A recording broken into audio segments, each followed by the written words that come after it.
Hello, folks. It's Coach Blue for you, and welcome everybody today. And had a funny thought. Apologize for the last few videos. I just really paid attention to it today. I'm like, the videos look extremely blurry or cloudy. Like, what is wrong? What is the problem? Um, in me and my simple mind, I did not realize it was residue from tape. I tape over my camera when it's not in use because I'm a conspiracy theorist and I believe they're looking at me whenever I'm not looking at them. So I keep the camera covered.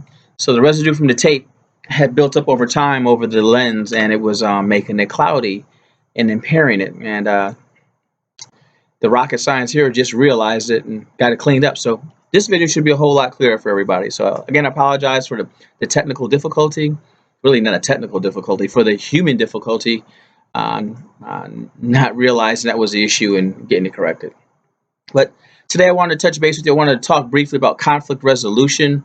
As I'm playing through it in my mind, I'm trying to figure, do I want to do it in parts or how do we want to approach this? But I'm just going to kind of attack it and throw it out there. If you want to know more about a specific environment, be it work or just out in the street or just in general, hit me back with questions specifically and I will gear something towards that. But today's topic, again, like I said, is conflict resolution. Uh, in today's work environment, today's life environment, and COVID-19 environment, relationships, every environment that we're in on a daily basis, we have the potential to have a conflict with someone, run into a conflict, or be part of a conflict that someone else is having, and we're there to help mediate, to stop it, to be involved to some level or to some degree. Now, there's conflicts in your personal relationship with your family, your friends, your spouse, your children. There's conflicts in your work environment between coworkers, employees, your boss, or subordinate folks that work for you or work with you. There's conflict down the street. People who may approach you in a negative manner about they want to rob you or steal your car, or you observe someone doing something negative to someone else and you step in, or you observe two people doing something negative and you're in the midst or in the environment. And those are only a few examples. Like I said, there are a number of examples of conflicts that occur that need to be resolved in some type of form or fashion. Conflict resolution, which we have seen, which has not been successful, goes on with the campaign of Black Lives Matter and how many people are treated based off of police involvement. The actual handling as far as those conflicts concerns often have been fatal. But it's a conflict resolution as well, unfortunately. So, conflict resolution. The whole idea in a conflict resolution is to resolve the conflict, is to end the conflict, is to diffuse the conflict, is to make it go away, to make it stop. Not add fuel to it, not add fire to it, not add gas to it, not perpetuate it, not uh, entertain it, but to dispel it, to dismiss it. You want to end the conflict. Why? Because it could be dangerous. It could be detrimental. It could be someone's life. It could be in danger. It could be unprofessional work environment. It could end up very ugly in a relationship or with a family member. There's a lot of negative connotations or results that can occur with a conflict that is not resolved properly.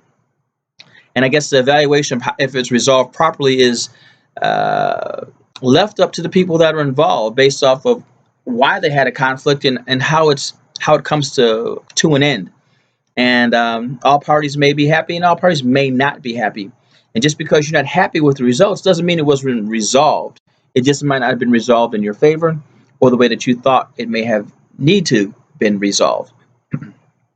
But like I said, 9 out of 10 times, if you're the person in the conflict, if it's you and your spouse or you and your family member or brother or sister or one of your children, and you have a conflict, the two of you are having an argument, you're going back and forth with a disagreement based off of whatever the situation may be, and it's starting to heat up, it's starting to rise, it's starting to become very negative and to the point where it's combative, either where there's a lot of yelling, a lot of verbal assault, maybe to the point where it's beginning to lead to something physical.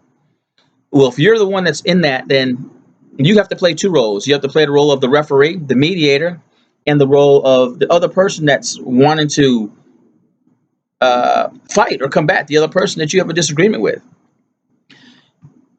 As a mediator, as a person trying to gain control, the first thing is to do is to you have to step back. You have to change your tone of how you're addressing, or change the tone. If you're the media, you have to change the tone of the argument. If you're in the argument, you have to change the tone of the argument. You have to bring it. If the levels of engagement are up here, you have to bring the levels of engagement down here, and eventually to the point where it's a calm conversation. Sometimes you may even have to set rules of engagement for the conversation. As a mediator, you may have to give it to the point where we're going to handle this as adults. It's going to be a conversation. Each party will have the opportunity to speak. While one party is speaking, the other party must listen and not interrupt. And then at the end, we'll try to come together with some type of resolution or some type of agreement to be able to move forward. And at that point, regardless if it's a total agreement on both parties, where they agree with, there will be a resolution. And as we depart, we must depart, leaving it at that point.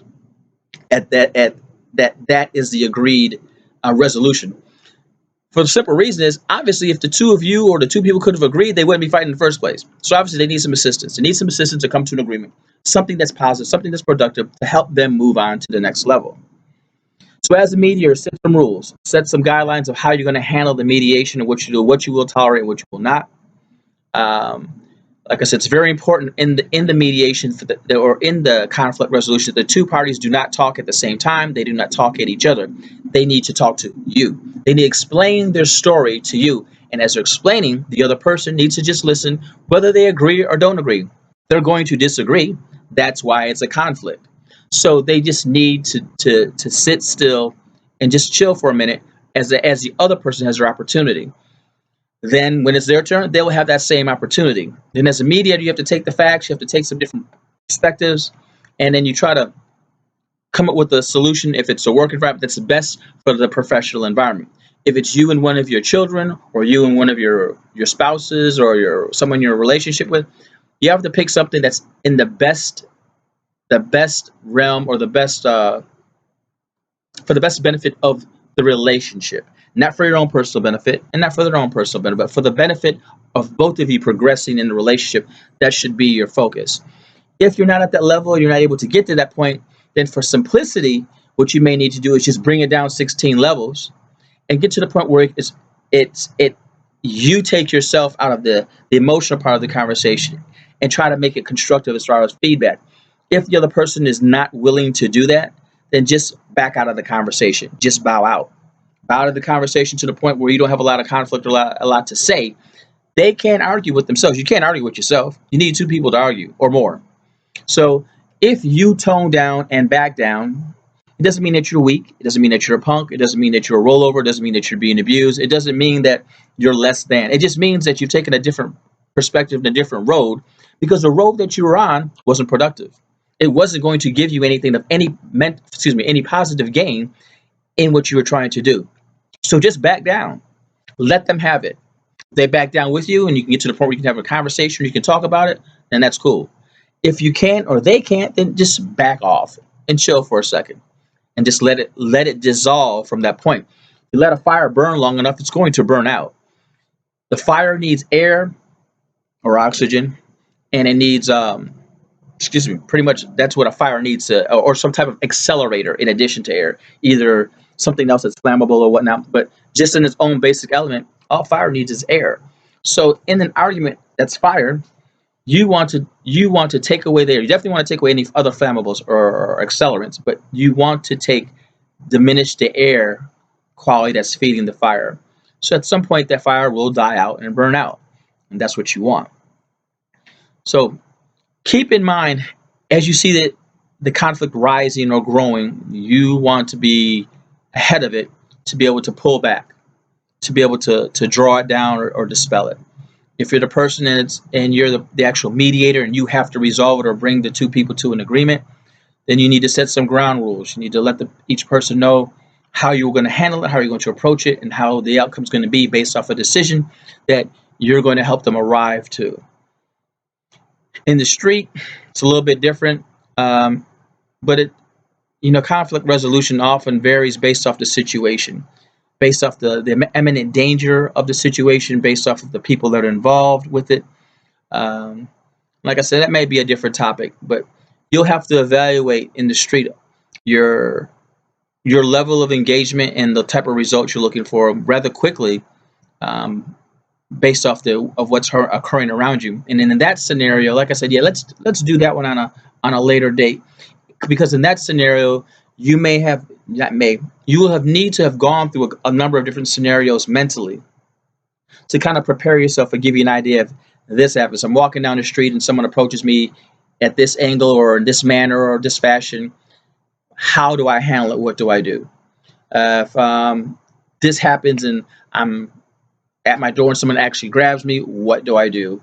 If I see this happening across the street from me and I think it's coming this way, or I just see it, how do I react to it?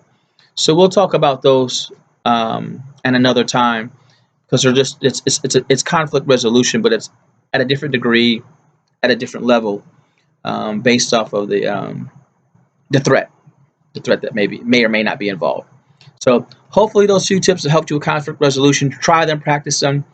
It goes back to some of the videos we talked about before about being able to listen. The key thing in a conflict, or in the it's just really bad communication. It's communication that's gone awry, that's gone, that's basically fucked up. That just didn't work, and it's gotten to the extreme point of failure. And now you have to work on those techniques, or those things that help you gain the information that's valuable for both of you to continue a conversation, not judging each other, being able to listen, being able to give valid feedback based off the comments that you received, not having the thoughts or being ready just to jump into the conversation as soon as the other person breathes, but just sit there and listen and ask questions based off what they're telling you to gain understanding. So, Coach Blue, sign off one more time. Appreciate your moments. Appreciate your time. Thank you. Hopefully, this is a lot clearer for everybody out there looking at me, because there's no residue on my camera. But until next time we meet, please subscribe. Please hit like. Please share me with your family and friends. Most of all, please gain understanding. Peace.